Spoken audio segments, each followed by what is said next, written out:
on Behind the Headlines with me, Timothy Nyangweso, every Wednesday live in our studios in the heart of Kampala. We have conversations that have analysis, explanation, but not every truth is fact. And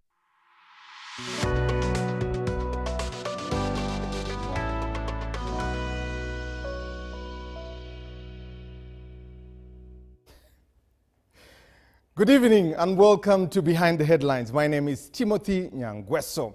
Today we look at 62 years of Uganda. What does the foundation of any country mean? The unity of its people. But when we look at the politics that is being acted out in the country, politics of intrigue, identity, ethnicity, and religion, is that the future we're looking for? But the biggest question is, what does independence mean to you?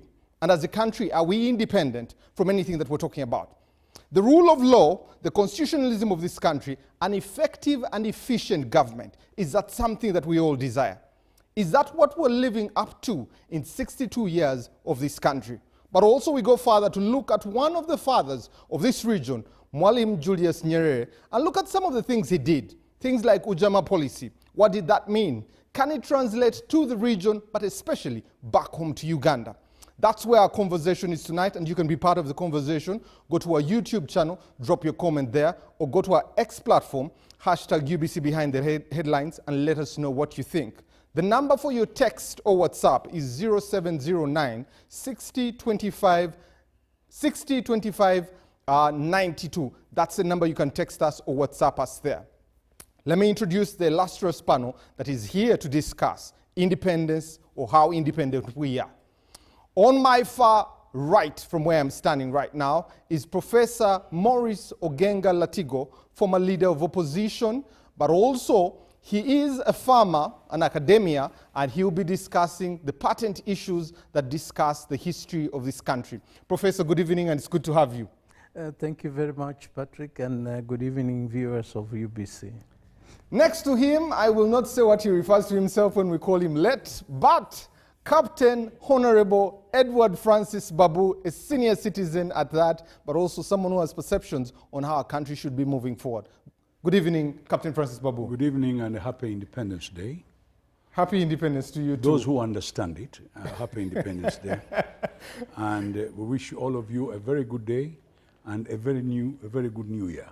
From now on, I hope things will be better. Thank you. Next to Captain Francis Babu is Honorable Lydia Wanyoto, the chairperson of the Women's League at the National Resistance Movement and the birthday girl. Good evening, Honorable.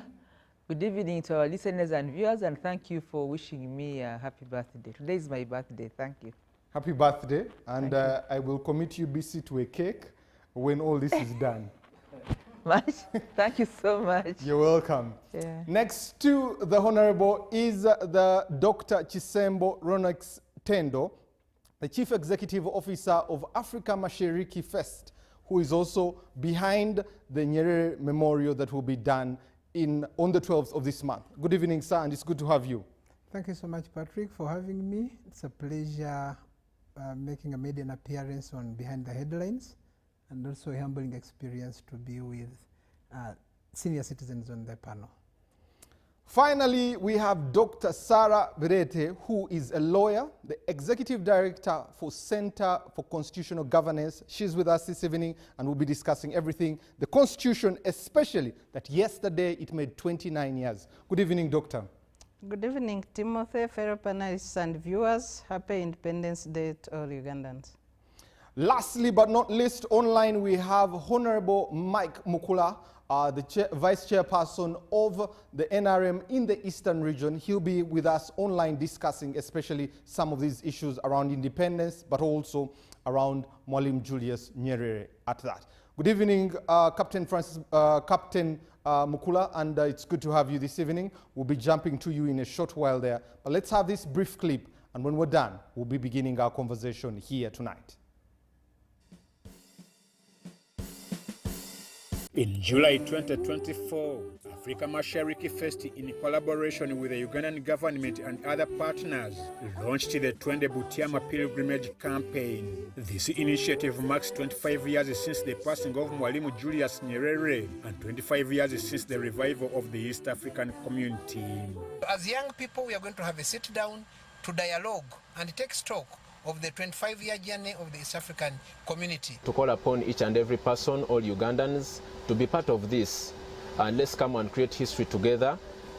We are going to be having different people from all the corners of Africa. I call upon students, leaders, I call upon people from the central government, from local government, and private individuals. The pilgrimage, set for Monday 14th October, will be celebrated under the theme, espousing Mwalimu Julius Nyerere's legacy and enduring values. The event will include a dedication of his canonization intercession for sainthood. With a mass at Butiama Cathedral to commemorate and to pray for Mwalimu's canonization process towards the sainthood. That is the first event in the morning. After that, pilgrims will have an opportunity to tour around the ancestral home of Mwalimu. As they count down to the event. So that is the commemoration that will be happening the 12th, and we'll get into that in a short while. But let me give you a few events that really made our country between 1962 to date. And when we look at some of these events that made what we are, 1962, the UPC and the KY alliance that happened then, but also the dissolution that happened between the same period, 1962 to 1966. 1966 was an intriguing year. Suspension of the Kabaka, detention of ministers, attack on the Lubiri, the pigeonhole constitution, the abolition of traditional leaders. We go to 1972, the expulsion of Asians, and 1975, the raid on Entebbe. We also talk about the same time there when Tanzania made a reach out or a raid to Uganda then. Elections of 1980 that led the NRM to go to the bush, NRM taking over power in 1985, Constitution made in 1995, election cycles between 96, 2001, 2006, 2011, 2016, 2021, and the one that is really at the corner, 2026.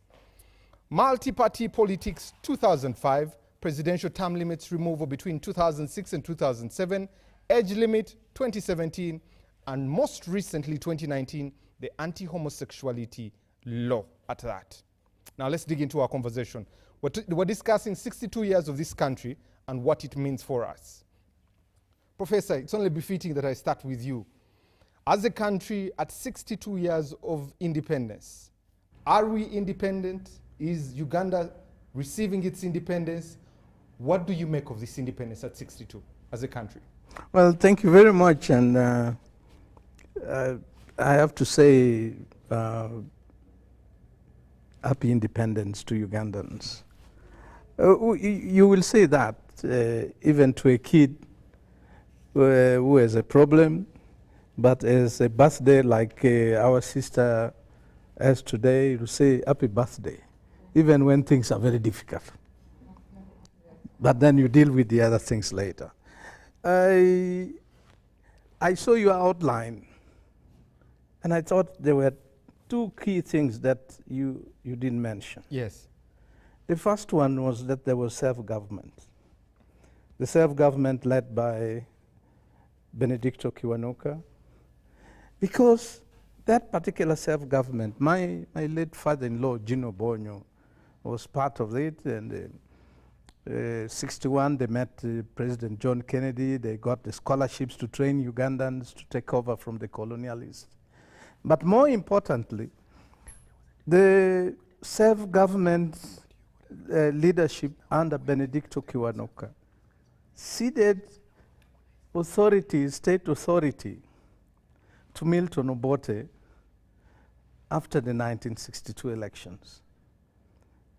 And I believe that that is the only time that Uganda, a leader, vacated office as according to the law and peacefully handed over. So that is a very significant period. The other very significant period that you did not mention is the 1971 January coup of Idi Amin. Yes. Because that is so fundamental. Regardless of what was happening, the challenges between the Kabaka Yeka and the UPC, Buganda, and the resistance against Obote, the militarization of political leadership and succession, complete militarization, took place at that time. And we are still suffering from the consequence of that. Now, is Uganda independent? Yes, because that was a legal process. We signed the Article of Independence. The British handed over their power to Ugandans in Kololo on this date in 1962. And by the way, I have a little bit of maths in my mind. It was 1962, and it is 62 years ago. Yes. Beautiful coincidence. Maybe this is the time for us to start asking, how do we move from here? And that's the other question I want to put to you, Professor, before I come to Captain Francis Babu. What does independence really mean? You have coined it well, 1962, 62 years. What does independence really mean to an ordinary Ugandan that is watching you and I today? Right now, the ordinary Ugandans, who are the bulk of the population, never witnessed the emotive process of independence that some of us did.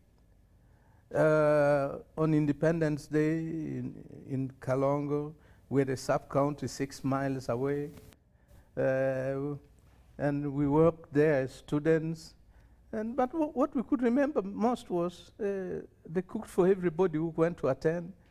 And we, the school kids, were given sodas. You know, it's something that got stuck in my memory.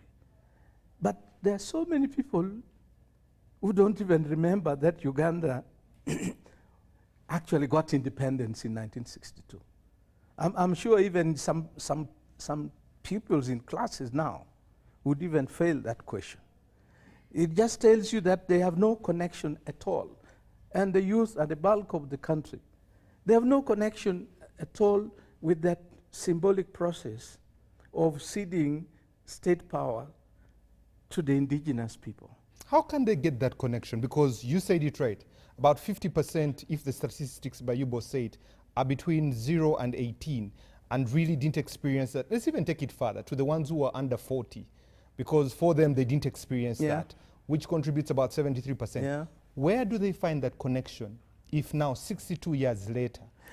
They can only find connection when they see the state and the leadership of the country doing things that impact them positively.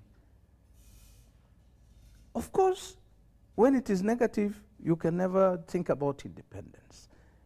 If we were doing things and said we had an obligation once the whites left us, we had an obligation to lead this country, to unite it because the white divided us. They had all these kind of things. The political parties were very religious. For us, we were coming from Agago, and largely, actually, we were Catholics and DPs. And the UPCs and the Kabaka Yeka eventually were Protestants. And so that division came in that time. If we had used independence to erase the division and say we are all Ugandans, and it doesn't matter, like Kamala Harris now is doing in the US. We who are in leadership, I still consider myself in leadership. I'm not an active political leader, but I'm a leader by virtue of my age and my background. If we can only do those things that make people believe that it doesn't matter whether it is Latigo or Francis or Sarah or Lydia or our young brother, whatever that person is doing, it is about us all. And allow me, because when the son of the first prime minister of Singapore addressed the burial of the father. He said that for his dad, Lee Kuan Yew, it was about us all. That is the problem we have in Uganda. When can we have a situation where when we see a government does something, it is about us all, and it is not about us and them? How can we have them in a country where we all belong? That is the fundamental challenge. And I'm grateful you talked about us all, very fundamental on how we go on, especially discussing the history. Captain Francis Babu, yes, sir. You know, when they told me that we're going to discuss Nyerere, you're the first person I said, this man needs to be here for us to discuss this, and I'm going to come to that later on. But we requested for this independence as a country from the British. Were we ready to receive independence as Ugandans? No. Especially looking at our history. No. All the countries that had been colonized or protected is a little bit different from colonized. They at a time there was a wind of change from 1947 onwards, 1957 for Ghana, and eventually all the other African countries came in. In some of these countries there was a total fight to get independence. In some countries it came because the wind of change had come, and therefore they had to get independence. The question that you asked, which I wanted to answer very carefully, what does independence mean for a country? I think that's the most fundamental thing we should answer. First and foremost, when the British came here, which power did they take to protect us? Where did they get the powers from? They came, they got powers, they ruled us from London. My friend said the difference between protectorate and colony is protected, you are shielded, that the local people are part of those who colonized the country. The indirect rule, as they call it. The indirect rule allows you to use the local people to manage that country. So the question is, when they came, they took power from certain people, and they signed agreements in Uganda, with the Buganda, with the Toro, with the Ankole, and eventually with the Bunyoro in 1932, because the king of Bunyoro had refused. So they signed agreements with these people and the other peoples in Uganda. At independence, where did they return the power? Did they return the power to the people they had signed the agreements with, or they created another entity called Uganda? And when was Uganda created? Uganda is not an African country. It's a European state made in Berlin. And when they came here, they created a country called Uganda, and that is the country they gave the power. So I could easily say that this group that got power were second colonizers, because they did not get the mandate of the people. The people who had signed the agreement, they double-crossed them. And that is why, probably, one of the reasons why this independence is not that popular in this country. The people who got this independence, who are they? Is it the Ugandans? Or is it a particular group that was created by the British? Let's go back to it very carefully and look at it. And by the way, I'm sorry, I'm going to say this, I'm not ashamed of it. A lot of those people who were involved in that thing were trained by the British under their scholarship, and they were British people with the black skins. So we had a neo-colonial power in Uganda. Uganda has never been, it did not belong to any particular Ugandan. They created and said, this is now Uganda, all of you belong to this country. But we still went back to our old system. We believed in our people. And even until today, we still believe in those people. In fact, one of them still believed that their independence was on the 8th of October. They still believe it very strongly. Now, My argument is that we never sat down to try and find a medium where we could work together with these people who were not very happy. In the 1962 Constitution, You keep saying these people. Which people? the different groups that had signed the agreements with the British. The British never signed an agreement with a country called Uganda. The 1900 agreement is signed with who? With Uganda. 1901, 1902, then 1932 for Bunyoro. Those were the different groups. And then they treated others differently. So we're all being put on a different game, a different platform. And they continued even with the management of society. They put some people in management, they put some people in the army, they put some people in the police. It was called divide and rule. Okay. Now, so we got independence. They give it to a group of people elected. They say now a country, Uganda, is getting independence. And then they create a system. The Legico, which had been the initial parliament, was initially European. Then they put Indians. Then they put Africans. So by independence, in 1958, 1961, when we had the first self-government, more Africans were put in, and eventually we had a self-government. And in 1962, we had that description which was given to you. So the people who got independence was this group that had been created by the British from the Legislative Council level to the time, up to the time we got independence.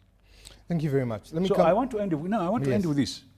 So the question is, why is it that Ugandans do not understand independence, the majority? It's not the reasons you are giving. No, the 4th of July, which happened, I think, in 1780 something, is still celebrated in the whole of America. The 4th of July is a very important day in America. Not only every home celebrates the 4th of July. Why is it that we don't celebrate the 9th of October in this country? The reason is not that because it's a new generation. No, it's because it was never understood by some people, and some people did not agree with it, and therefore we have a situation whereby it is only government that virtually celebrates it, the government in power at the time. So we need to find out how to get it to work for everybody. And the only way we can do that is to unite the whole country. And to unite the whole country is an uphill task. Thank you very much. Thank you. Before I get to Captain Captain Mike Mukula, who is online, let me come to Honorable Lydia Wanyoto. Honorable, this independence, 62 years, are we commemorating? Are we celebrating? What is it? It could even be both. Because commemorating is just that we're observing it. Celebrating is what Captain Francis Babu is talking about, the 4th of July for the US. What were you doing in Busia? Well, I was in Busia to celebrate, but also to commemorate, because you have to take stock, 62 years, what has come of it, what more needs to be done, and then you restock, you take stock of what has been happening to the country. Some of us who are not 62 read from history, and then we connect to what's happening now. Those who were there during the 62, they are now fewer, given the census of recently. There are fewer people who are there at 62 who are still alive, but I could see the media took time this week to look for people that were there, the elders that were there in 1962, and they've told us their story. I would like to say that we can look at what's not yet done, and we make proposals, but also make individual contributions. Anybody up at 10 p.m. and UBC, we are making a contribution on what we need to see our country move forward as independent. Uganda is not the only country that was colonized. We were a protectorate. There we have neighbors who are colonialists. Today I was sat next to a friend, and we had the visiting president of Central Republic Africa who was speaking French, but the translation was in English, and we were laughing. You know, we were in Busia, people speak Swahili, they speak Lugisa and Samia, but you can see that tells a story. So we can even pick it on from there. just the language. Language is a very important value system of people. It is what a communication. If we've not built our local language to be able to communicate either local as an official language, that's why maybe countries that speak the indigenous languages have made a step towards the self-governance, because language speaks to culture, speaks to identity, speaks to self-worth, to dignity also, you know. But we are here still speaking English. So the international language is now English, even the official language in Uganda is English. You see what I'm talking about? So there are things we cannot wish away. 62 years down the road, what needs to be done, what has been done, we will celebrate along the way. And I think that our country or life is like a relay, a baton. There are those that played a very big role at independence.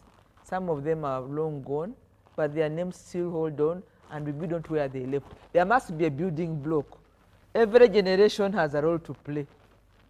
The 1962 Obotes, we cannot sit here and blame them and hold them accountable for what's happening 62 years later. There are those that did their work in 1962. There are those that did their work in 1970s.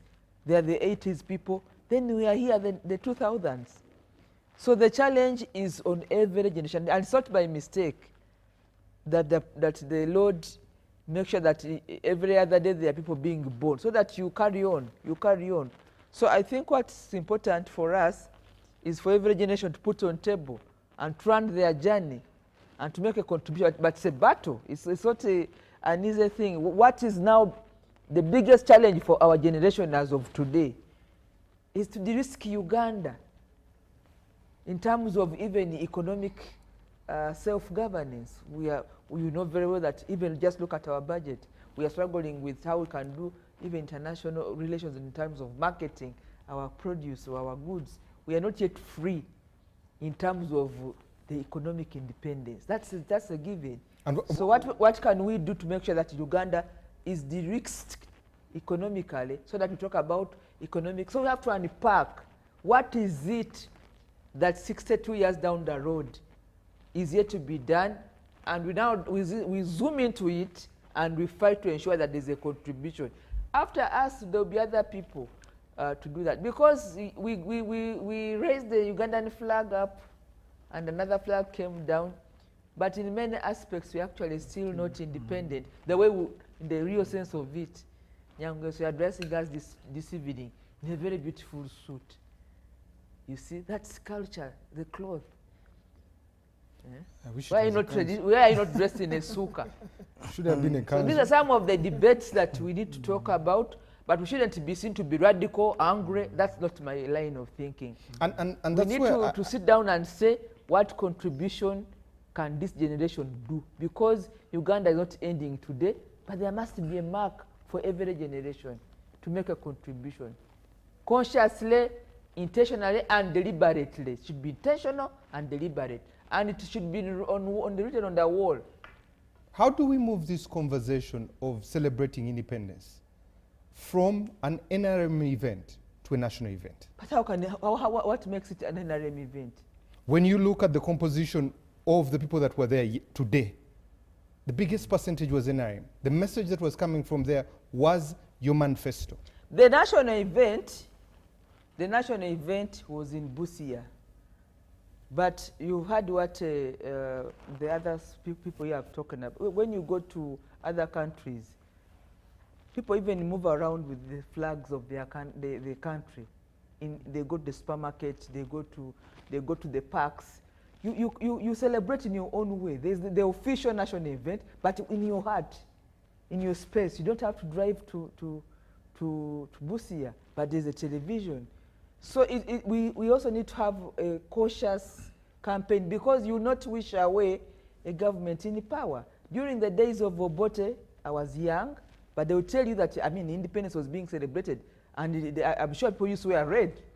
But I was young, I cannot tell the story, but if you reopen, you are the people with the archives. reopen the days of UPC, I mean of Obote, or even during, I mean, if we are celebrating National Day, that does not stop us from the curriculum of the government in schools, from the campaign like on this media, to tell Ugandans that the day we got independence is 9th October, and we speak to it as a national event, because NRM or UPC is not Uganda. These are vehicles that are in governance at a particular time. I've just talked about generations. So you cannot put in a small box.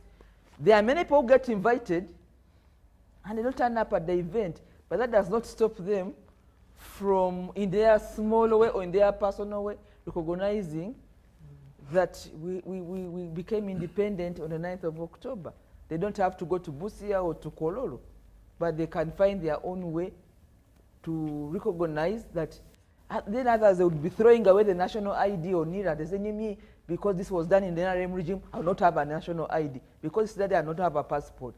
Let's open our minds and know that for now, we are citizens, because you cannot choose one thing and another. I think we should stop being stereotyped.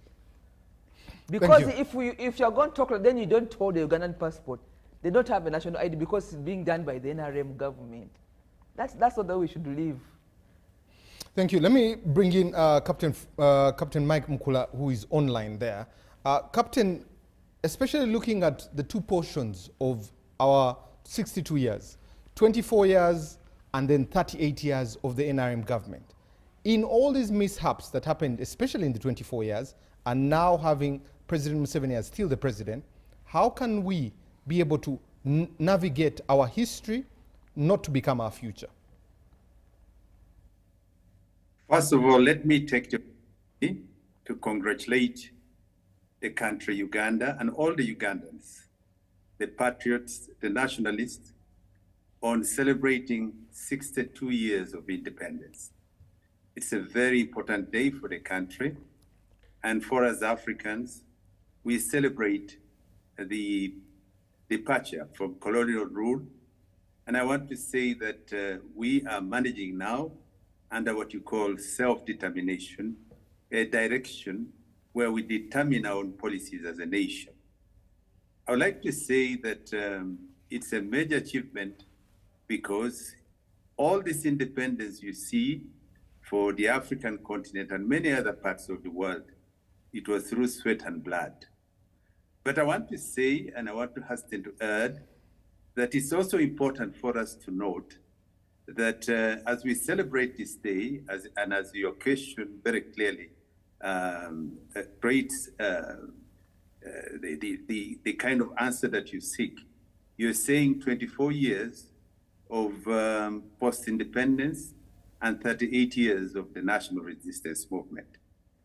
What I would like to re-echo here, and what we would like to put into place, is that in 1986, at the steps of Parliament, you do recall that President Museveni, after being sworn in, said, this is not a mere change of guard.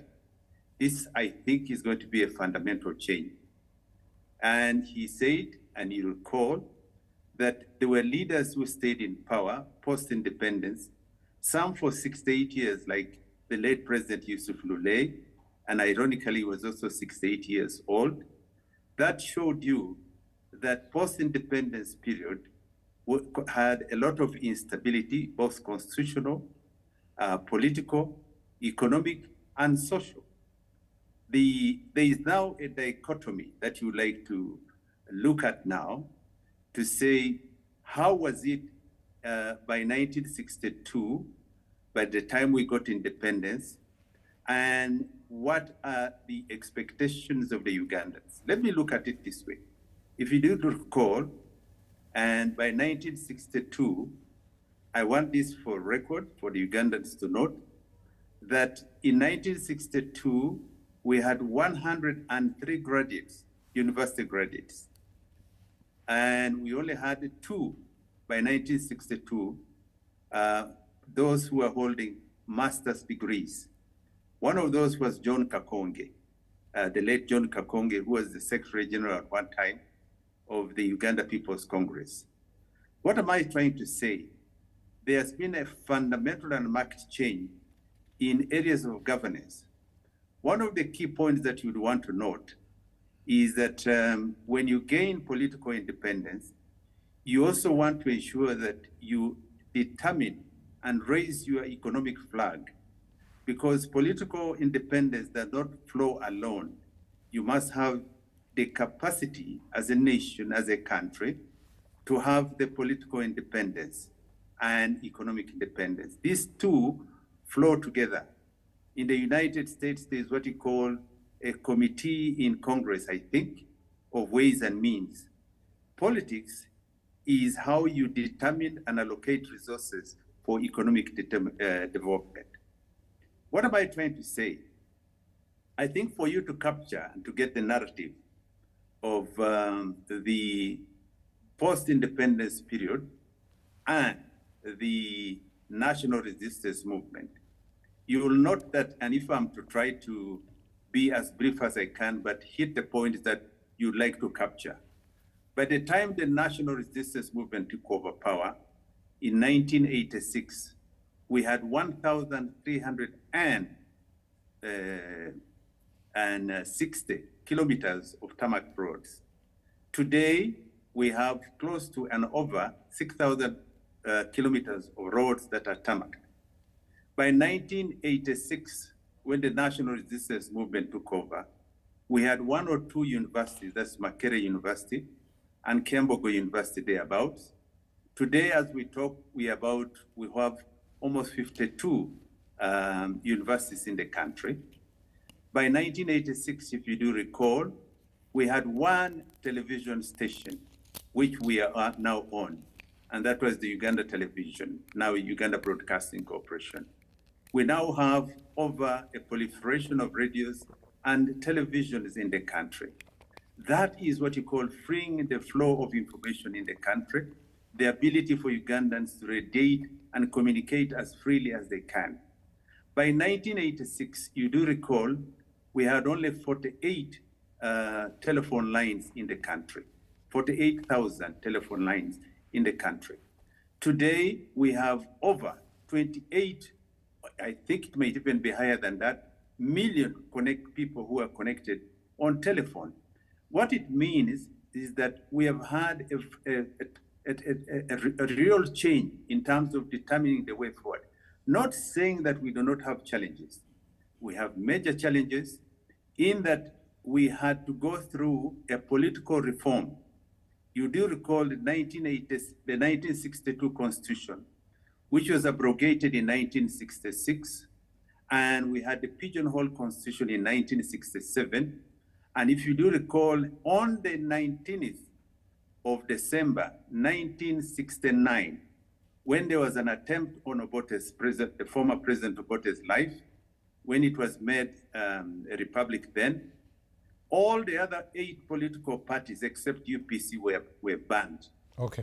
The 1986 governance of the National Resistance Movement and the Constitutional Amendment of 1995, and thereafter, the opening up of the political space has now brought in the play of different political parties and actors in the country in determining a political direction for the country. It may not be all Uhuru, as you want to say, but every nation in the world has got to determine and fine-tune and bring into order political governance and fine-tune areas of democracy.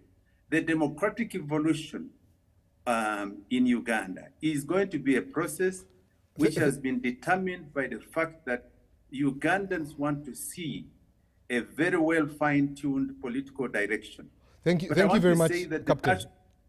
Let me come back to you, Captain. Captain Mike Mukula, let me come back to you there. Let me bring in Dr. Tendo.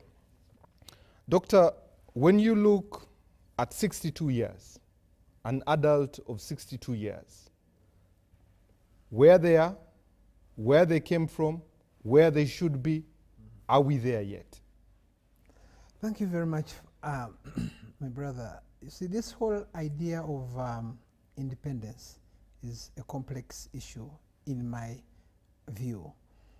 Captain Mike Mukula has just alluded to the issue of political independence and economic independence. And we're going to come to economic independence. Yes, we need to ask ourselves in the first place, are we politically independent? Are we economically independent or socially independent?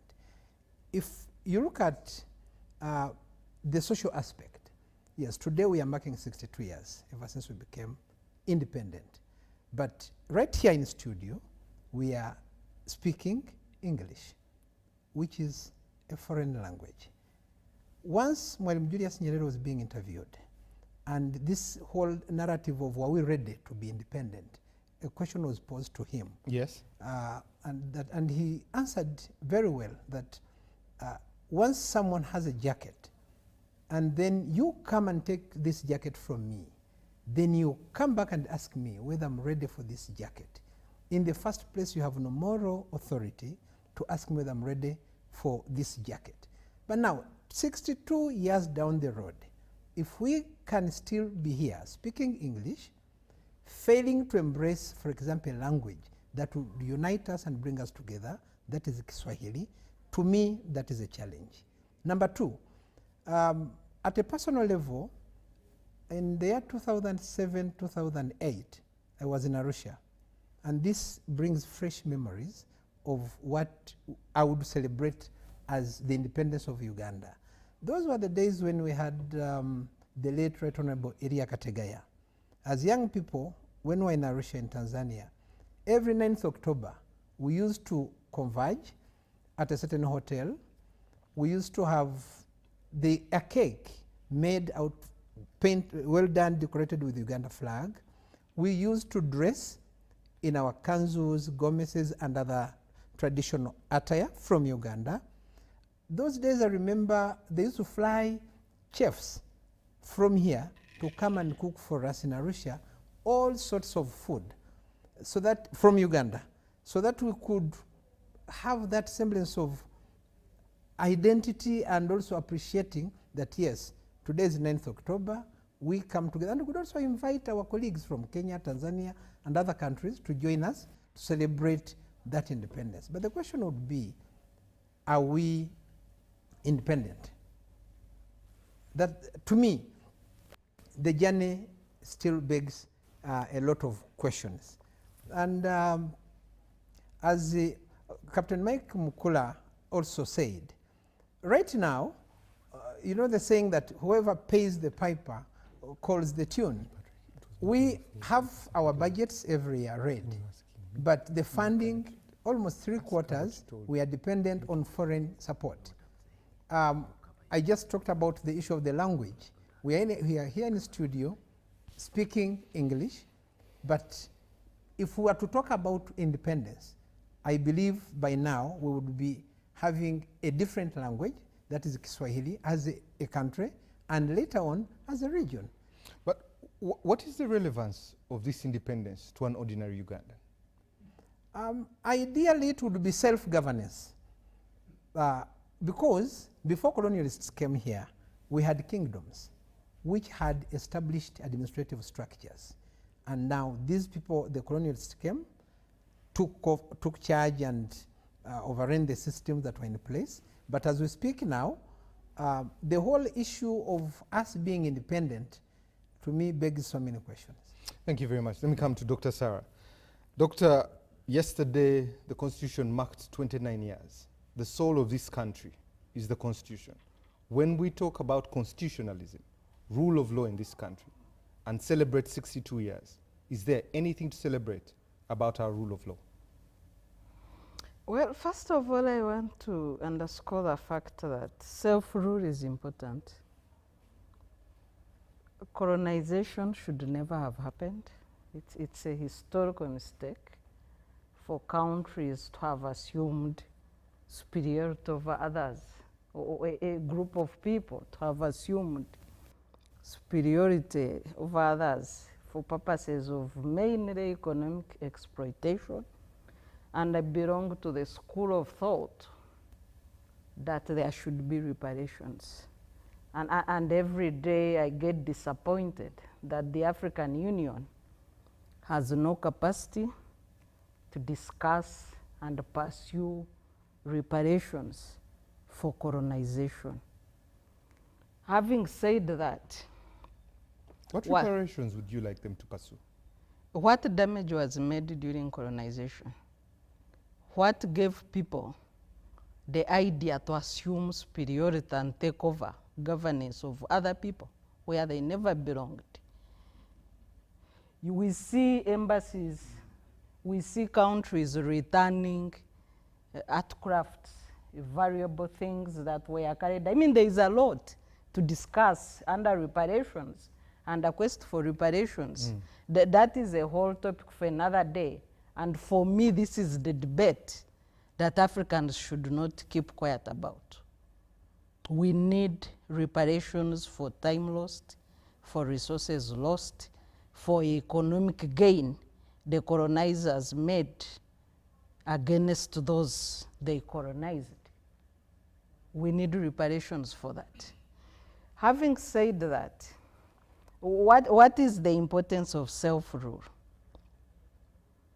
Countries have a right to make mistakes if they do, to learn from their own experiences, and this is how countries should have evolved without any group colonizing another. But given that this is a history we cannot change, how best have we governed ourselves? There is illusion over independence. Many people, and I've been seeing a lot of interviews from different sections of people, opinion leaders, political and non-political, you know, demonstrating this illusion over independence. The hope that citizens received at independence was a hope for better. But the reverse, unfortunately, happened. You have a reverse in service delivery. You have a reverse in the way we treat each other. You have a reverse in abuse of human rights, corruption, mismanagement of resources, etc. And this is what has created an illusion over independence. That's why an ordinary person has nothing to write home about on the independence. It's meaningless. In Uganda, we are grappling with the profound challenges that most times overshadow the achievements we've made as a people. Currently, you have stagnation in most sectors and decline. And I want to just point, before I go to constitutionalism, I want to point to the September State of the Economy report by Bank of Uganda. The report shows that we have hit the lowest foreign reserve in the last 10 years at $3.5 billion as a country. We have depleted our foreign reserves as a country. The reasons they give in that report is the repayment of debt and interest on debt as we continue to borrow. We need, as a country, we need to have a honest conversation on the state of the economy. On one hand, you have leaders raising flowery figures on progress. On the other hand, you have such reports by our professionals from Bank of Uganda giving alarming data. A country that depletes its resources is going towards bankruptcy. So where do we stand as a country? When you check the economic disparities and why the citizens are illusioned, our economic disparities stand at 0.44 coefficient Gini. This is almost 50-50 inequality gap. The gap between the rich and the poor is growing, and when the leaders talk about economic progress, they are talking about 10% Ugandans that own 35.7% of our economy. And then you have 10% of the richest owning 2.5% of the economy. 20% Ugandans, the poorest Ugandans, own 5.8% of the economy. This economic inequality should worry everyone. And that's why citizens are so disillusioned. That's why economic opportunities are gazetted for those who have connections. You have high rate of unemployment for people who don't know anyone in positions of importance. You know, then you have corruption. The IGG last week shocked the nation that we lose 25 billion every day. Yes. A lot of money. I can't even comprehend how that happens. 25 billion every day. And she gave a detailed explanation on how that money is lost. So we need to have a honest conversation on economic justice in this country, economic equalities, and share of opportunities across society. In the absence of this, with a decline in service delivery, quality of service delivery, with no social protection, you will have increasing dissolution amongst the people. Disillusionment amongst the citizens. So when you come to the constitutional journey in Uganda, I think it has been the most difficult one. It's as if self-rule and self-governance means ignorance of the basics. We have had 4 generations of the Constitution with several amendments, and for the 29 years that we made yesterday under the 1995 Constitution as amended, it's 1 step forward and 2 steps backward. Citizens made... What do you mean by that?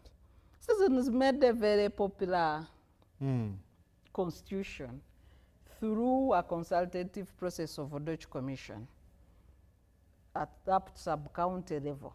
Every Ugandan, we were young people then, but we knew about the Constituent Assembly process because of the level and the nature of consultations and open debates people had on how they wanted to be governed.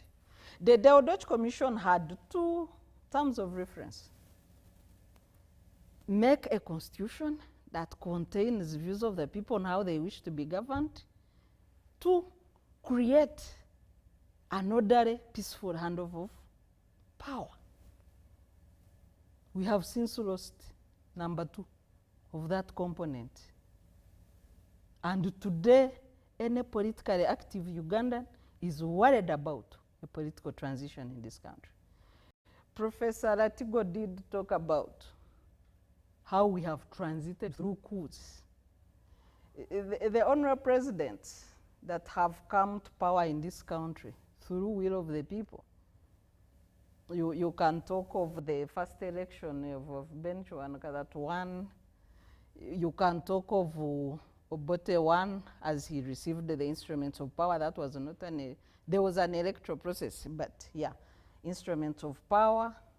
You can talk of the trial presidents of Nyamuchoncho and the 2 others that presided over the 1980 elections. They were not elected, but they transited power that they held. And you can talk of Obote too after the 1980 elections. President Museveni has since been elected 6 times, but how he captured power was through a coup. So you have the other presidents coming to power through the barrel of the gun. And our 62 years of independence have been dominated by bullet democracy, not popular people democracy. We have 1 year to elections, but we shall have bullets flying over citizens as they exercise their sovereign right on who should govern them. Uganda will be a war zone. And this is the democracy we talk about. Abuse of rights, abuse of institutions, state capture, and suppression of opposition. In this country today, to be a member of opposition is the biggest crime you can commit. We have children in a court-martial, 4 years. We have not resolved issues of kidnaps and missing persons, and we are busy preparing for another election as if to create room for other Ugandans to go missing especially those who don't support the ruling party. You have a situation where the constitution is abused by people in responsible offices in this country, and the agencies that are mandated to protect the constitution are silent. We have 3 levels of protection of the constitution in this country.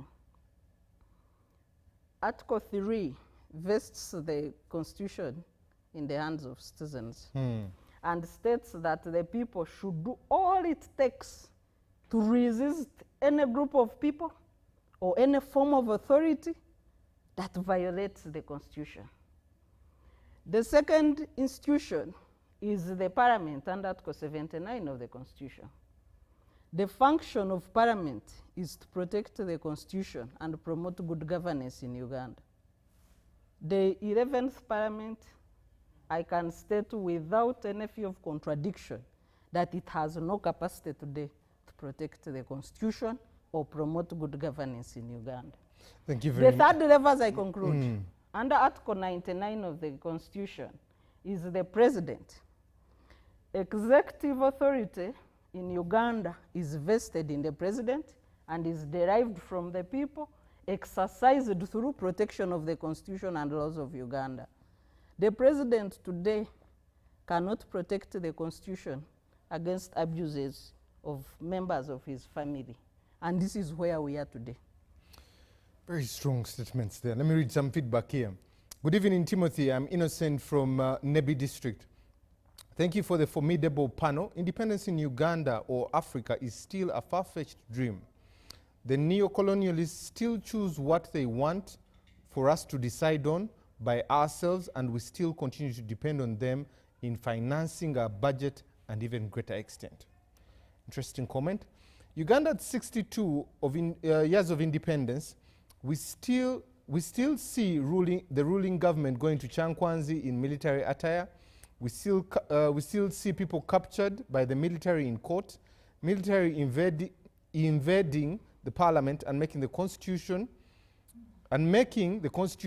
favorable for them.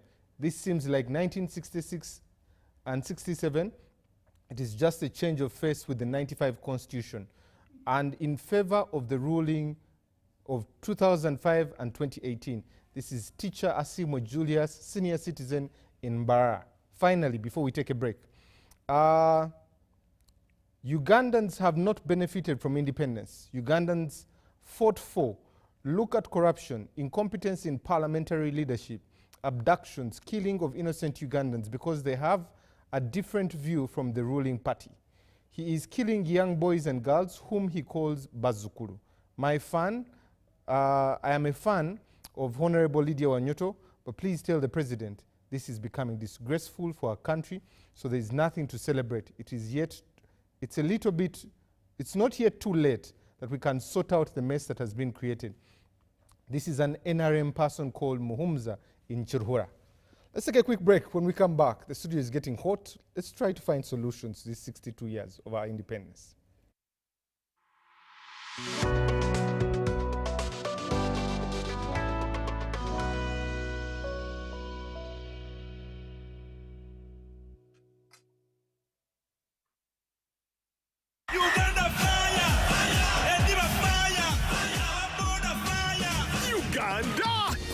Showing your fire!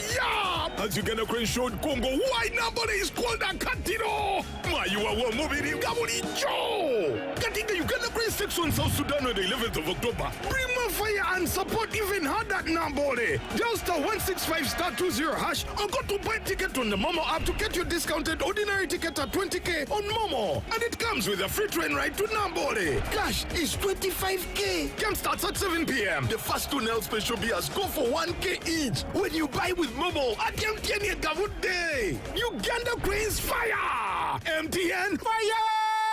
Proudly brought to you by MTN, the #1 supporter of Uganda's football. Together, truly unstoppable.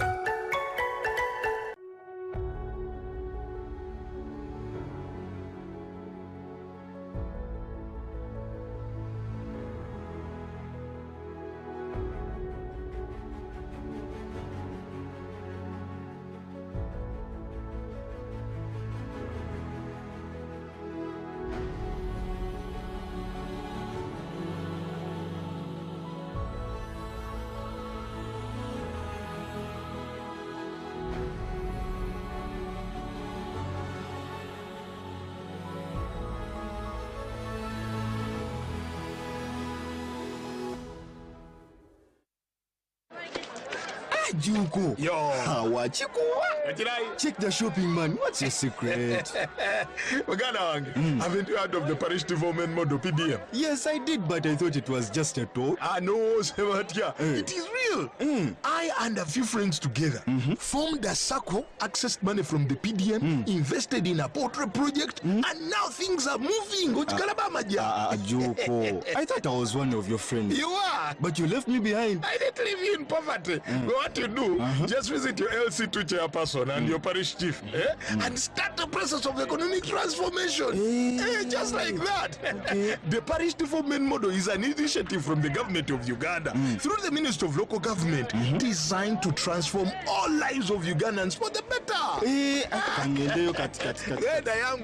PDM, my parish, my development, my life. Amaina nize Makaka Moses. Nsangibwa gane nankoma ku kyalo kyebeta nankoma C village. Okuli office da Baida yatweta Bugiri Agribusiness Institutions Development Association. Kibina kino kyabalimi zana umbrella nti kigaita a group entono dira nkaga na 5 kyatandika 2026 nga sasaka global 2000 for mobilization to send the World Food Program. Weva to register in 2007 2010 twafuna store eno batuvaago government ya idamu the National Agricultural Advisory Services twatandika okuba nga tubalime tu benefitinga munadisi ainga tuzira collection center twafuna trainings okuva mu partners nga twegere enime omulembe twenda okukola validation n'okunonya obutale tufuniemu tutya government student program mu 2009 yaida yatuwa a tractor era eri kukola mu kulima okongera ku kulima ekade yongereku mu 2013 nati ya echuma bukaba batu watichemera kwa singo unakotola ku road shading echuma kiri kubira abantu ona kuchingiza abantu abaida community okuva eba member ni bana ni member kwito access nga service yokusa era kifuna agati abantu okuva ku bantu asatu ku 12 a day otherwise ife tusima government of the Republic of Uganda nti ebintu bye tugaire tubitale mu nkola ebe tusa another step nti abantu tukusomesa abana tuzimbye amayumba tubisula bulungi. A new dawn on Behind the Headlines with me, Timothy Nyangweso, every Wednesday.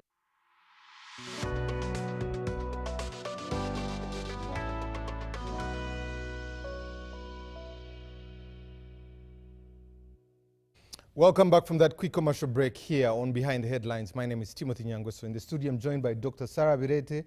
I'm joined by the CEO of Africa Mashariki, Tendo here, Dr. Tendo, Honorable Lydia Wanyoto, Honorable Captain Francis Babu, and Honorable Professor Maurice Ogenga Latigo.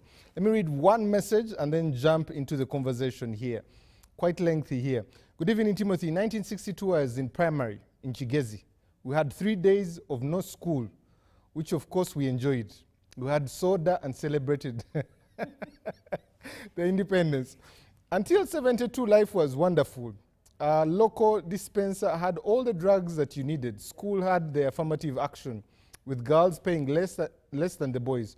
All the intelligent students got district scholarships. For example, my dad never had to pay school fees until end of P6. In secondary school, we got bursaries, and life was really good.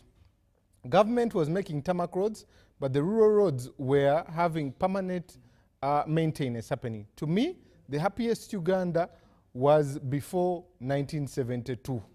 This is Benjamin from Kampala. He says, to Captain Mike Mukola, you do not determine your destiny when you cannot pay it forward.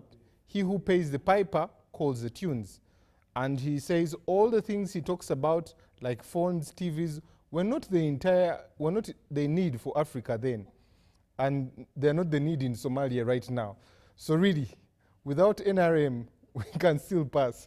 Okay, interesting. Professor, I know you are a farmer, and there were hints of economic independence here. Political independence was handed to us. The tools for economic independence were somehow. The president today talked about 3 C's, 3 T's there. When people talk about that the colonialists did not hand over the keys of economic independence, what are your thoughts on this notion of an argument? This week I wrote an article. Does it hold water? uh, in response to Professor Augustus Nwagava. And I said, how do you ask about GDP, GNP, when the fundamentals are clear? The issue of economic independence actually is a diversion. The economy is like education. If you don't take your kids to school and train them, they'll be useless. If you don't provide else for them, they'll be useless. If you don't support farmers, they'll be useless. It is the aggregate of all those things that you'll see in monetary terms as the economy, that you see in social terms as social progress, that you see in national terms as development and transformation. And so when you talk of economic independence from who? From the support on the budget there. We talk about the biggest percentage there. We talk about debt there. And those are some of the notions they're saying. Look, when we got independence, the amount of loan that Uganda would be getting from outside was minuscule. The biggest loan issue that arose was when government borrowed money to do the tarmac road from Kampala to Gulu. And it was a very small amount of money. The other roads, the tarmac roads, were done from within the budget of the government. Between 1962 to 1971, when Amin took over, I used to write the Uganda Human Development Reports. One time, the title was Towards Rural Transformation. So I read the background to the budget and the budget speeches from 1960 to 1997. And the 5-year national development plans.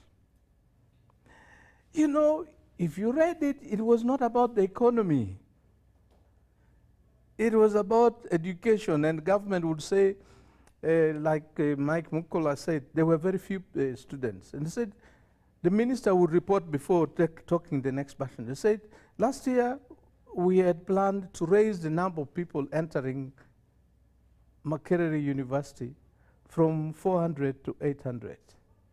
And we put a budget of 600 million shillings to do that. I'm happy to report that we raised the number to 1,000. We spent 400 million. And the balance of the money, we are going to put it for something else. The economy is merely, from the financial side, is merely a means to do things.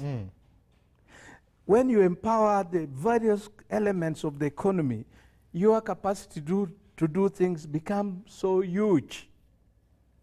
Unfortunately, we focus on those GDP figures, inflation, name it. And we forget, when we borrow money, to ask what have we done with the money.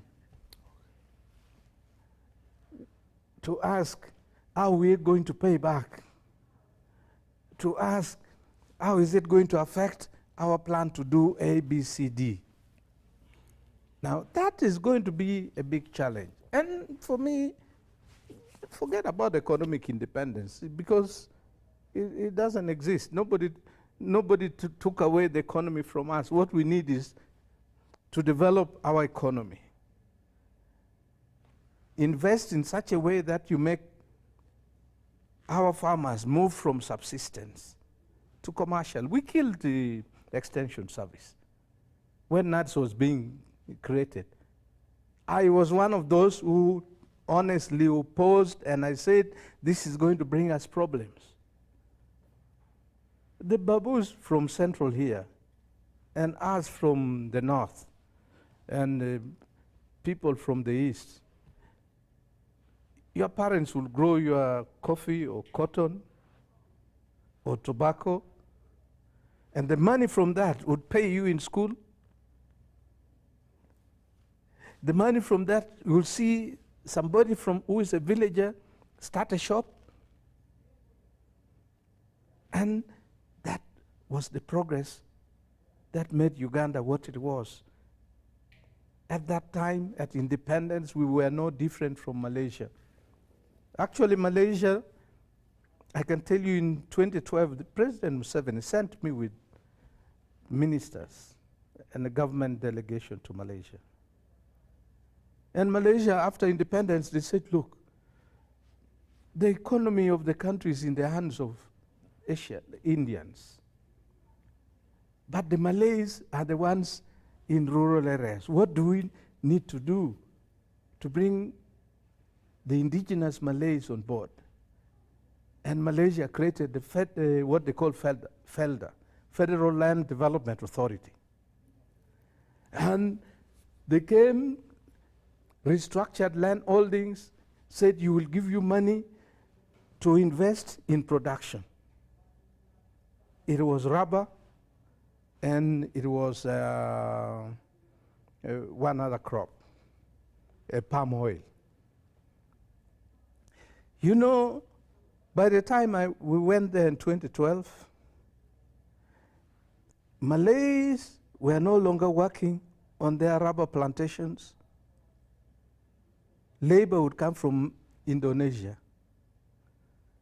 And the annual income of a Malaysian family in the settlement was $120,000 family. Malaysia changed because they focused on the people. They took the opportunity of their land holding and the climate and systematically invested in ensuring that everybody became productive. And once, why you waste time attracting investors, I don't know. You go back to the kind of coffee production and cotton production that we used to have.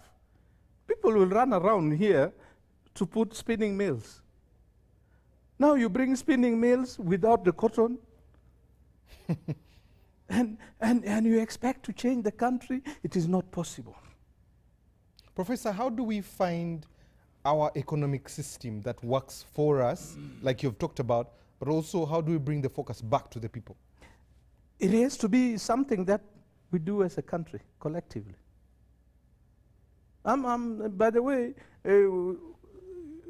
people know Honorable Donald Toy. He used to call me Professor of Insects. So you talked about me being a farmer. Ask yourself, go and ask the old government if I play any role in the agricultural processes in this country.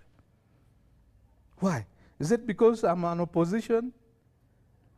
Is it because I come from Agahago? Why? And if you Google, you go to Wikipedia and what, you'll find Latigo and all these publications and all this knowledge. What do I need to do to be a participant in the process of changing this country? Do I have to quarrel and I don't know what? That's the big challenge. And why should we as a country believe that if it is not the words of President Museveni, it is not right? Why? Why can't the president leave agriculture to the Minister of Agriculture and the technical people in agriculture and hold them accountable for the progress in agriculture? And if you are going to introduce a policy, I have talked about agricultural financing. Egypt, it rains here and the water goes to the Nile and it goes to Egypt. If you go to Cairo, you will find 4 agricultural banks in a desert. And Egypt doesn't import food, it exports food, but it uses our water. Can I borrow money For agriculture from the banks? That's the challenge. If we don't wake up, because we are all victims of this failure. And if we succeed, we will all be beneficiaries of the success. When can Ugandans understand this? So that we start doing things differently. Thank you very much, Professor. Very profound solutions, especially in how we move forward. Captain Francis Babu, something you have always talked about, especially Mwalimu Julius Nyerere, and if you could coin that, Uganda started off on a note of both ethnicity, religion, sects there. It seems to be trickling down to where we are. When you look at some political parties, they have those connotations around them there. Are we still grappling with our ethnicity? How do we find what Mwalimu Julius Nyerere did in Tanzania for Uganda? Thank you very much. I will leave Nyerere for the time when we start the Nyerere thing. We will talk about him. But let me talk about, I want us to be very careful. We're talking about the word independence. And then you are talking about the 62 years. When we got that power, yet independence, the group that got that power, have they used that power effectively for the nation? From the day they got that power, have they used it to manage this Uganda to a reasonable level? And the only way we can do is to compare to other countries. If you look at a country like Singapore, for example, was part of a very big peninsula called Malaysia. And at independence, there was a little bit of problems, and a group of people went into Singapore, and they wanted to remain as a federation of Malaysia in 1963, when Malaysia got independence. They were not satisfied. In 1965, they got independence on the 8th of June. From the 8th of June, by 1990, they had gone from the third world to the first world. They had got that independence and used it effectively for their people. The question is, from the time we got this power, have we used it for our people? Have we used it to even make people know that we are independent? We got a beautiful flag. We've got a beautiful national anthem. We've got the elite of this country talking about independence. Most of them educated in Britain, of course. And they seem to talk like our colonial masters. One of the things they don't tell you is that these guys created institutions to control the former colonies. And it's becoming very, very, very clear nowadays, especially in places like Burkina Faso and other areas. The question is, when they went away, they gave us the flag, they gave us everything. We had a fantastic day. By the way, I served at independence at Lugogo. And I saw all the big men. The question is, that day, that thing we got, how have we used it throughout? We've had political instability, we've had economic problems, we've had social problems, we have continued to go downhill, and we've never studied so that we can build our nation. We have never. We've never stopped to see, are we building? Because we are talking about building a country. Have we built it? And I think this is where the problem is. The problem is not the symptoms that all of you are describing of roads and what. No, no, no, no. Have we used that power, supposedly, which the colonialists had taken and brought back, gave it to a group called Uganda? Have we used it very well to build this country? Remember, at independence, we had 8 million people. Today, we are 43 million. 45.9. No, 43. It's 43 now, they have revised. The census, yeah. Yeah. So But by the way, I keep.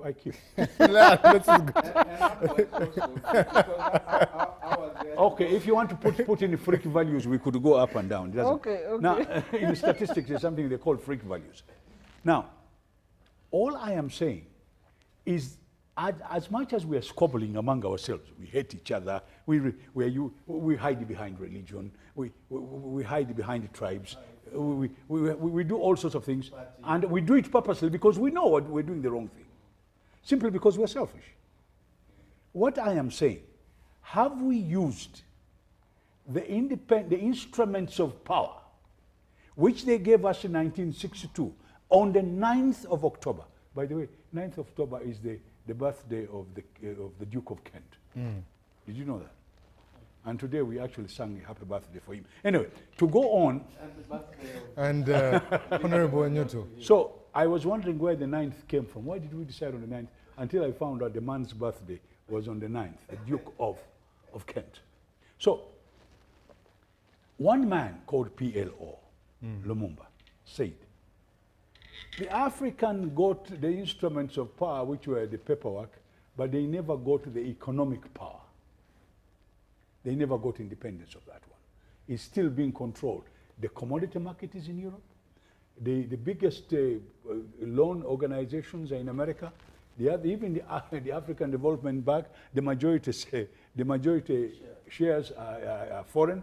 So the whole point is, how do we look at Singapore and say, what did they do to get out of this grip?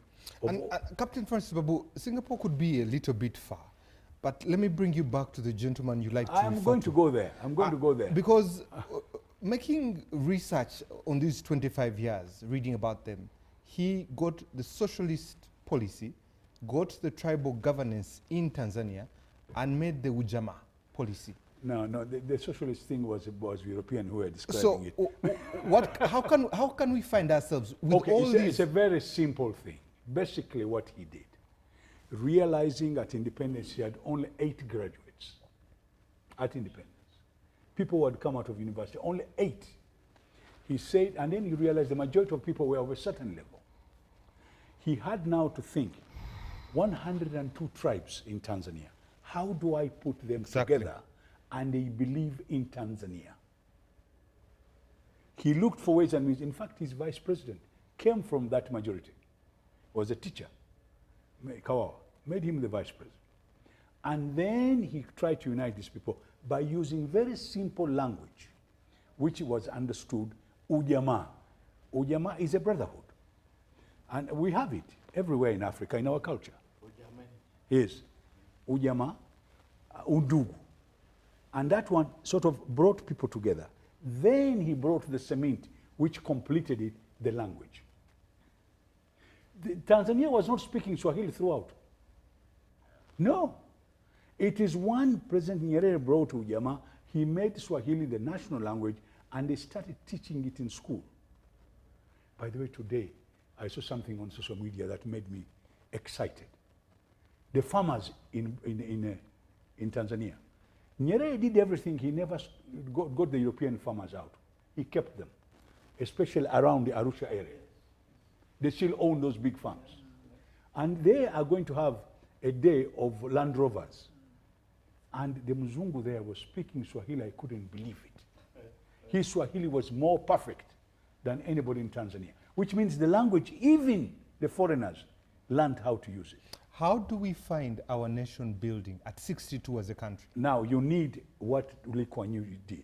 First of all, you need people who have got the merit to be able to lead this country. Then you need people who are pragmatic to push this country forward. And you need a third person. We have to be honest. Okay. All of us. And honest, I mean honest, not this honesty of pretending that I smile at you, but honest of this country moving in the right direction. Yes. And it must be done. I don't have to like you, as long as you've got the pragmatism of driving this country forward. And this is what we need to do. We need to forgive each other. A lot of people are very annoyed, by the way. People are annoyed because of poverty. Yeah. People are angry. And we need to change that anger. This business you tell us, roads, and we are not interested. We're interested in self now because you have created self. Let us create Uganda. Let us unite Uganda. Let's become one. So this independence today, we're celebrating, should be our point of rallying the whole country so that we can become one. And we must also admit the things that we've done wrong, we should correct them. If our politics has been bad, how do we correct it? If our economy is bad, how do we correct it? These innuendos of sectarianism, and we must completely do away with them. And selfishness. You find people are so selfish and they do things which are really bad. If I was the one, I would go back. By the way, I still believe in a bit of religion. I would go to where I believe and I would beg God to give me strength so that I do not do these wrong things for this country. This country is crying because some people have misbehaved, and this independence should be our point of starting to change what has gone wrong. Thank you very much.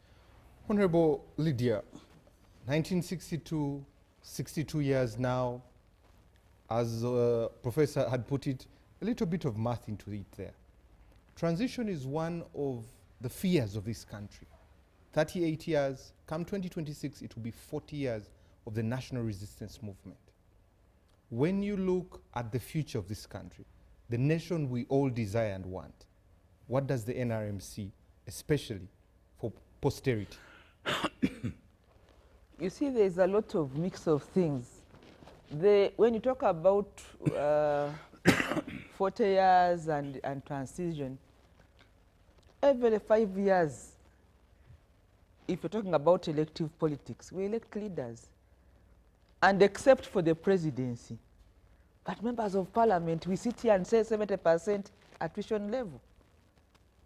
For councillors, the same. It's about elective politics. So NRM is a vehicle, like it is any other vehicle, is a political party. But you will not wish it away because it has been in the government, because the changes happen, at least from the level of parliament up to the ground. So if you think that NRM is Museveni, that's the debate you want to bring, that's different. Because he's been the constant for the last 38 years, but the rest have changed. You want me to give you records?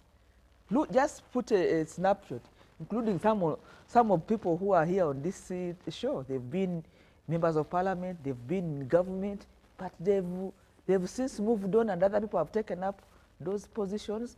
So you cannot tell me that a youth member of parliament today, Honorable Nyamutoro, because she's NRM, then she's part of the 40 years. She's going to grow through until another 40 years because she's just a youth, but she's holding the NRM flag. So for me, I think that we need, like I said, let's have like a snapshot and look at the undone business and be intentional and deliberate of saying what has not been done and zoom into that and do it. And across the board. Honorable, it's not... Across the board. And I hear you. Listen to me. Yes. Issues of mindset, where do we start? Where did the rain start beating us? We deal with the issues of mindset. If it's about the country's economy, we unpack and say, how do we de-risk Uganda from the country's debt so that we start breathing, because we are not breathing because of the debt. You see? And that's why I want to ask you, Honorable, I had Captain Francis Babu talking about anger, especially amongst the population. Also looking back to our history, one coup against the other, especially at the helm. Isn't this a place where we have a conversation to sit down and be honest, like Captain Francis Babu has said, on what the future of Uganda should look like? They are the elders, they are here. If they want Museveni to leave power using other means other than an election, they can look for him, they have the address, they've worked with him. I have never served in the Ugandan parliament. I'm just saying I singular, but we are many. So you cannot load it on me because I'm a member of the NRM. This is a Ugandan issue. But we have put in part, let's not be contradictory sometimes, because I hear these voices outside there. But the country has said we shall elect leaders through electoral processes. That's the governance on script in our laws and our constitution. But in the corridors, you are people saying Museveni must go. How will he go if he doesn't lose an election? And the script on paper is an elective process. We have the roadmap is already out, and the NRM is going to sponsor him to be the presidential candidate. And if you think it's the problem, maybe you are the problem, because now you've stopped thinking, and you're looking at this old man, this 8-year-old man, that is the problem. Maybe it may not even be the problem. You see what I mean? So we also need to unpack the anger. I have talked to so many forums, I can even face the cameras today and tell you that people who are angry with Museveni, sometimes for some of them, it's because they've not had an opportunity to get into government, and when they get there, you've had them speak double tongue, and you wonder what happened to this fellow now. See what I mean? So it's not personal. So for me, I really still want to say that we have a country to contribute to. If you think that there are sectors that we need to contribute, come and talk about them on the debate. We imagine that we have what we call political parties, and they are being funded by taxpayers. Taxpayers' money. But what are they doing out there? If there are issues of rule of law, let's unpack and zoom into it and debate it. So I really want to talk about the campaign to say, where did the rain start beating us? Is it a governance question? Is it an issue of mindset? Are Ugandans just lost, confused?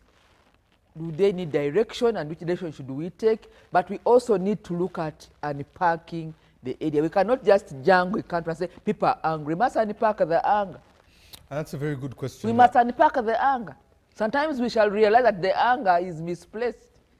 Some of us are victims because we have tried to struggle and make a contribution. People come and Museveni is there, you come and begin harassing me. When you know where you are supposed to direct your anger, maybe he did not fulfill his promises to you, or your expectations were not met even sometimes as an individual. Okay. So misplaced anger is also a debate. But we need to, if there is anger, maybe it is there. But sometimes we need to have this anger unpacked. Thank you. The statistics of the countries, I talk about the poverty map. The poverty map is a reality. Even including as of yesterday's census results. When you flash the country's map, you cannot explain parts of the country, the zones of the country that are so poor. The statistics are at variance with what we see from the interventions of government. That must be explained. Okay. That must be explained, whether it's a governance question, whether there are affirmative actions that are not working, but also what is glaring, the elephant in the sitting room. Sarah talked about corruption. I think we've gone beyond corruption. We must deal with issues of impunity. We must deal with issues of theft and issues of looting. It's no longer just corruption. It's broad day looting. How do you tell me that a country system have collapsed so much that we are losing 25 billion shillings in a day? It's not me, it's in a government report. And then you think you're going to get honest investors to come to a country whose taxpayers' money loses 25. By the 25 billion shillings, it means that's taxpayers' money, because we have a bigger debt we pay, which cannot be stolen because of the 72 trillion budget. If we are losing, I really hope that the IGG is not politicking, because I have not read the report for this year. But last year she talked about 10 trillion. So I think we must stop somewhere and say, what's going on here? Somebody must be, on this one, I want to join the anger on the issue of we the need money. to unpack your anger now. The anger about the leakage of taxpayers' money. If it's a reality, that's everything else should stop, and we question how we lose 25 billion shillings of taxpayers' money to a few hands, because we have only 40,000, about 47,000 civil servants, and of that, only money goes through the hands of accounting officers. Thank you, Honorable. Either it's a PS or an accounting officer of an agency or a cow. Not everybody touches taxpayers' money, or Parliament. Those who appropriate the money. Thank you, Honorable. Before I come to Dr. Tendo, let me get influence peddling. Let me get Captain Francis Babu here. Captain Francis Babu, quite interesting. Sorry, Captain Mike Mukula, forgive me. Captain Mike Mukula, especially the conversation on nation building. And Honorable Wanyoto has spoken about it, Captain Francis Babu has spoken about it, unpacking that anger. I saw Professor Maurice Latigo agreeing to it.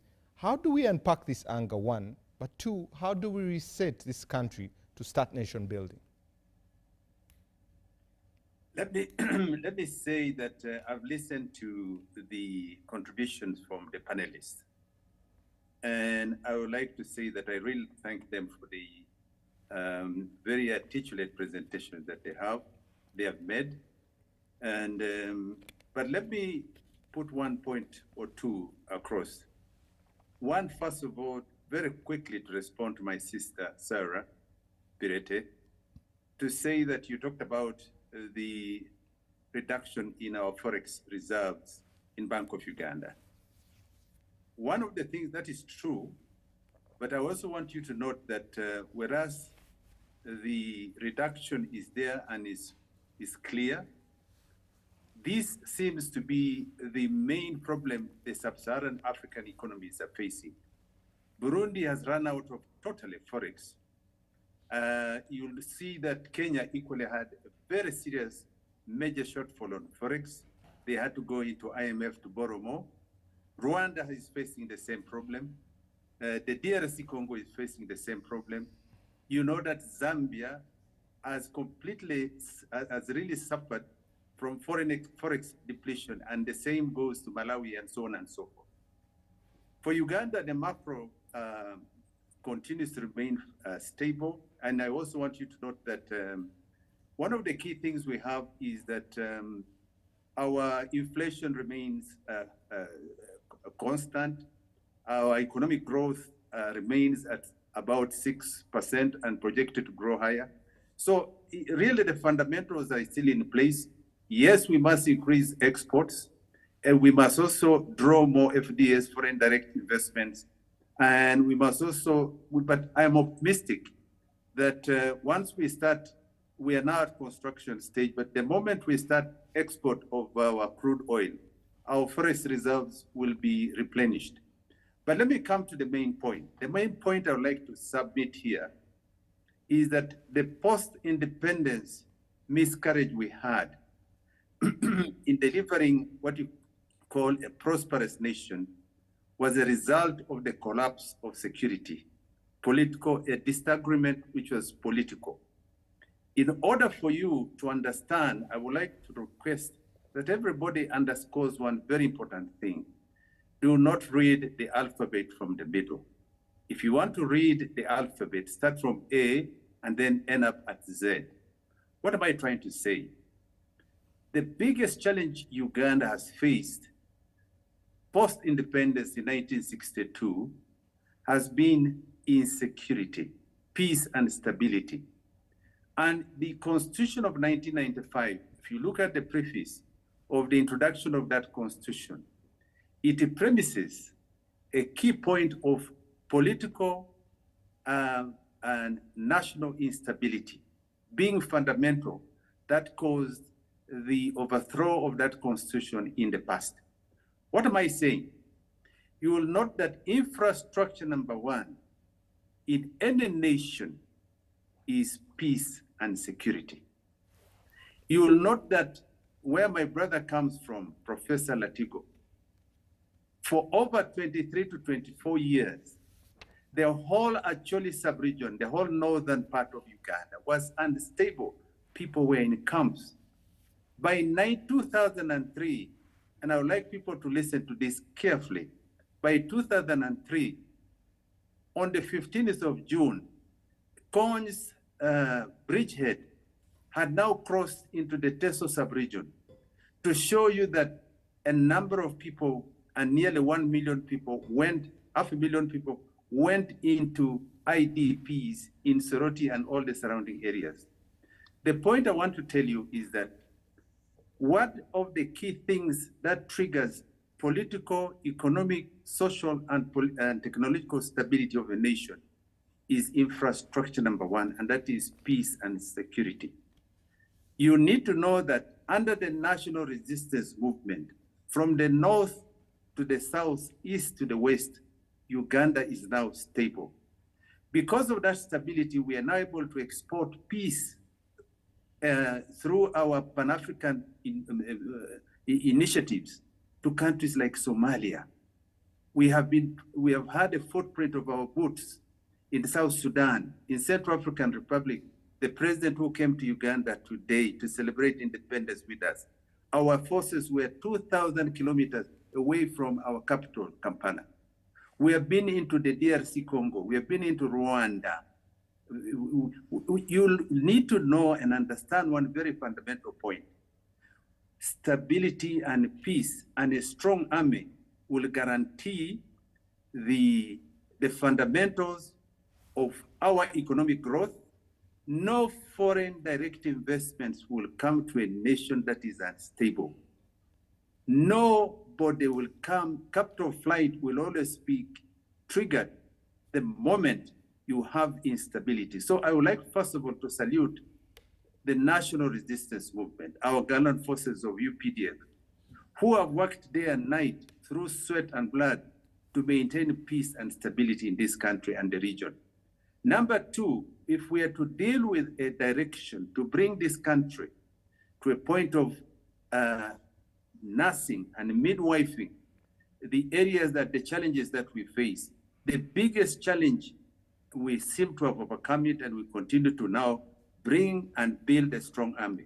We now are starting to talk about the other secondary challenges which have emerged because of our population growth. The fundamentals of any economy are determined by one, an economic, we have a young population. 80% of our population is below the age of 30 years. About 55% of our population is below the age of 16 years. They are not productive. They do not contribute to the economic growth of this country. They consume, they are dependent, and they need direction. From the statistics of UBOS that you have seen, our unemployment, according to the latest report that we've had, I think is about 12.7% or thereabouts. But look at it this way. The population above 80 years, a population above 80 years is a very small population. Between the age of 0 to 8, you have a population to 4 years. The population is nearly 8 million children. 8 million children. They need health care, they need education, and so on and so forth. So to sum it up, yes, I think the bottom line is that we now need to, we have all the infrastructure, we have the governance institutions in place, we have parliament, we have the legislature, that is parliament, we have the judiciary, we have the executive. All we need to do is continue to recalibrate, refine-tune our systems. We have the opportunity to grow our nation because we have independence. Uganda belongs to all of us. Let's work together and build a strong nation. Thank you very much, Captain Mike Mukula there. Let me come back to Dr. Tendo. Doctor, I know you have been a student of Mwalimu Julius Nyerere, especially between 1964 and 1985, even when he relinquished power. As a country celebrating 62 years now, what lessons can we draw from his leadership, especially we are getting into a critical time as elections are around the corner. What lessons can we draw from his presidency that we can apply here? Thank you so much. For starters, allow me to say that each year, all partner states of East Africa celebrate apparently their independence. And when you ask yourself, what is there for them to celebrate? Without a fear of contradiction, certainly last year, so this year I was invited to Burundi when they were celebrating their independence anniversary. I was there with the Ambassador General Matayo Chiarigonza and other diplomats who had gone to attend the anniversary. There was quite a lot. If you looked at the entire celebration and the type of life Burundians are leading and the economy, honestly speaking, there are so many questions to be answered when you are talking about the independence of either Uganda or any of these partner states. So for me as a student of Mwalimu Julius Kambarage Nyerere, I think the remedy is in regional integration. You see, if we choose to integrate, we can now forge towards one, a common language. We are talking about independence. We can now forge towards a common language. We can forge towards a common currency. We can ultimately look at a political federation. We are a push towards independence. Let's take an example from the BRICS countries. These are countries that sat together and chose to form a bloc. And this, to me, is a push towards attainment of economic independence from the West. A while ago, you've seen countries now rushing to apply for membership to join the BRICS countries. When we bring it down to East Africa, today we are celebrating Uganda's independence, 62 years down the road. I think if we are to walk the talk, the remedy would be in the 8 partner states of East Africa choosing to unite and form a bloc. And when we form a bloc, then we can begin saying we can do away with English, let's embrace Kiswahili as a regional language. That's now we are a step towards talking about independence. Number 2, we push towards a common currency. The treaty for the establishment of the East African Community had envisioned 2024 as the year East Africa would be using a single currency. 25 years down the road, where are we now? Number 3, the framers had thought about a political federation. But you're talking about a currency. Yes. With all these loans, with currencies that have depreciation, with variance in currency exchange there, aren't you really throwing a pie in the air and hoping that something will come out of it? I want to believe that if Ugandans would stand and say, today we are marking 62 years of our independence, the question is how, that's what the panel has been discussing, how independent are we 62 years down the road? When we can sit, pass a budget, and look to foreign aid to fund our budget. And this is what I said about regional integration, to me as a remedy, because a lot has been said by the senior panelists here. But I believe if the 8 partner states chose to embark on a new journey towards pushing for an independent East Africa, then we would first of all integrate. How would their interests be met? No. Because it failed in 77 because of interests of Kenya. Explain to me how Uganda, Kenya, Tanzania, Rwanda, DRC's interests are going to be met. And Somalia. And Somalia, with all this poverty. No, 2 things here. One, and South Sudan. Okay, now 2 things here. One, let's look at the original 3 partner states of East Africa, Uganda, Kenya, and Tanzania. I've always had this argument that whereas integrating and widening the region is a good thing, apparently, it has, to me, proved to be a challenge. If Uganda, Kenya, and Tanzania had, after the revival of the community, had decided to stick to the 4 pillars and pursue them to the dot, we would be far, as compared to what happened shortly after, when we began bringing on board new partner states, and each member that we bring on board comes with a whole lot of challenges, which is actually pulling down the momentum of the integration. So going back to this issue of celebrating independence, economic independence, whether political independence, to me, the solution lies in regional integration. Thank you very much. Let me come to you, Doctor. A question that we all tour around and not really want to talk about. How can Uganda, Nyerere left, we have had very many presidents in Kenya, same with Tanzania. How can Uganda see itself past the president?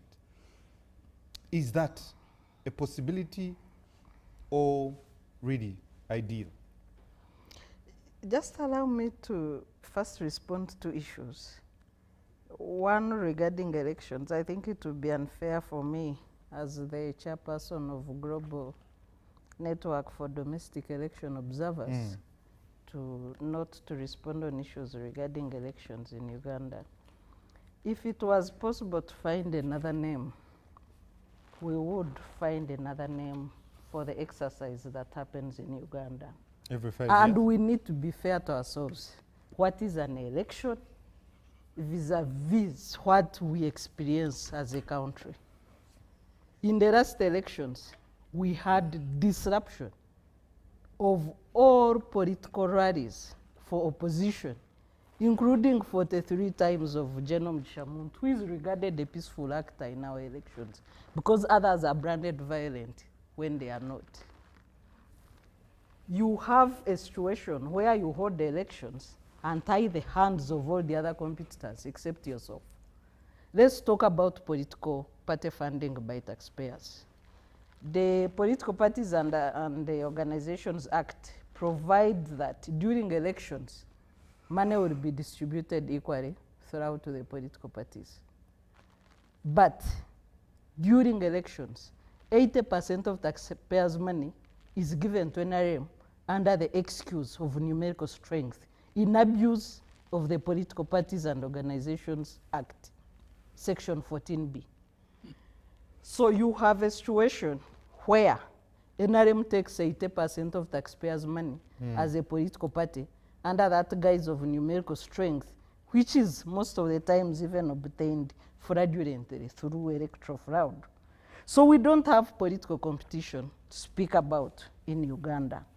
When you come to the transition, 5-year elections as a gap for transition, these other positions of LOC, MPs have never been a problem for this country.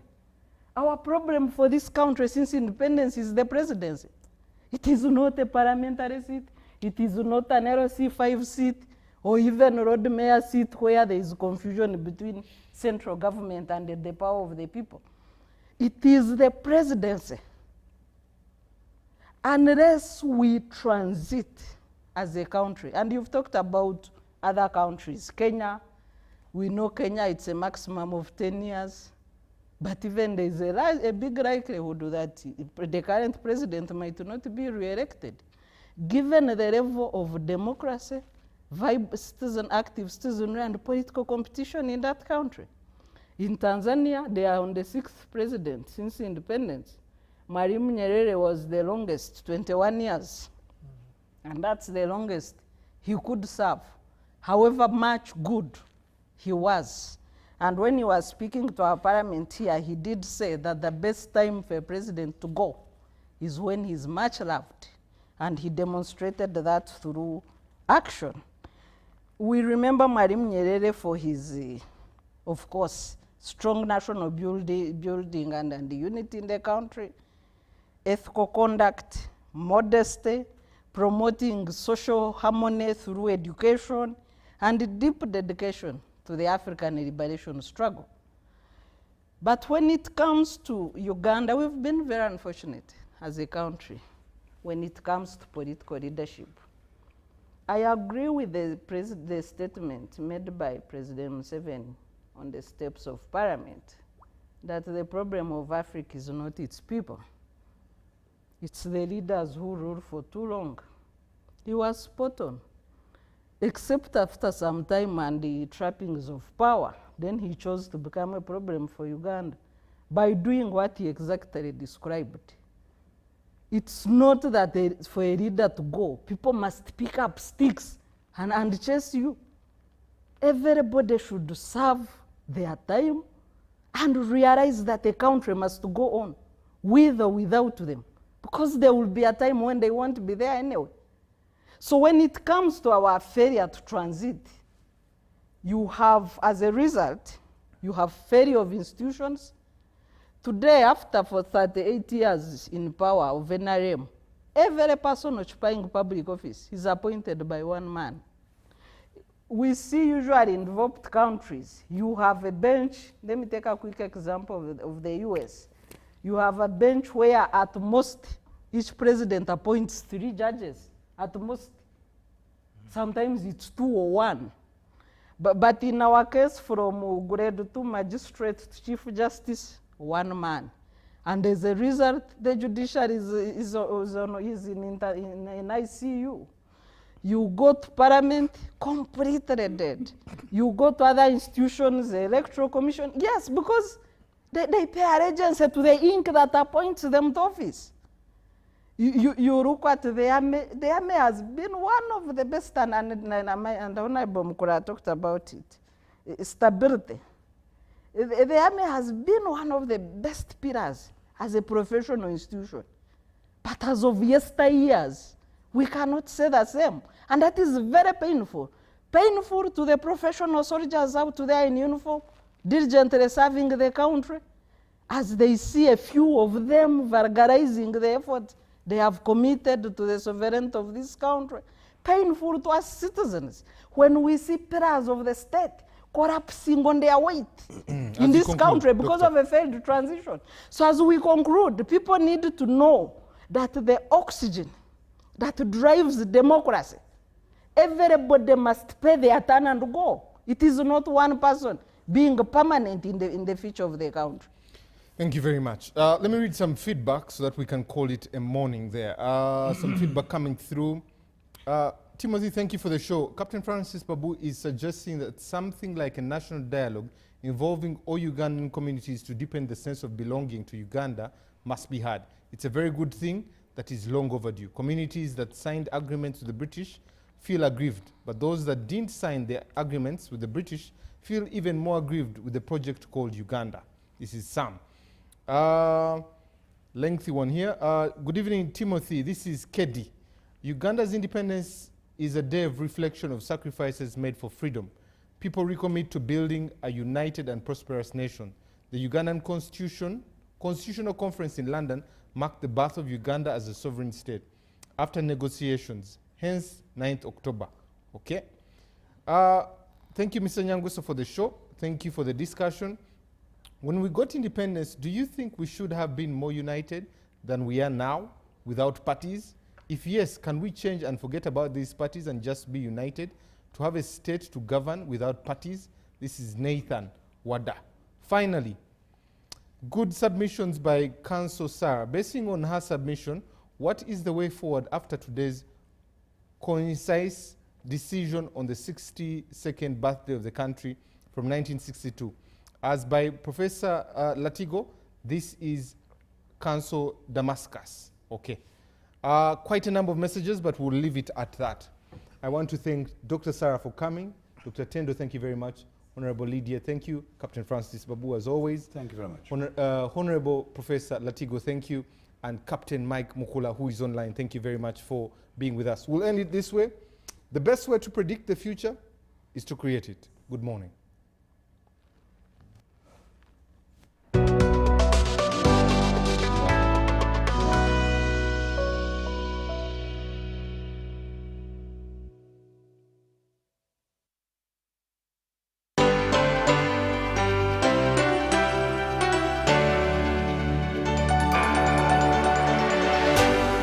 UBC, inspiring Uganda.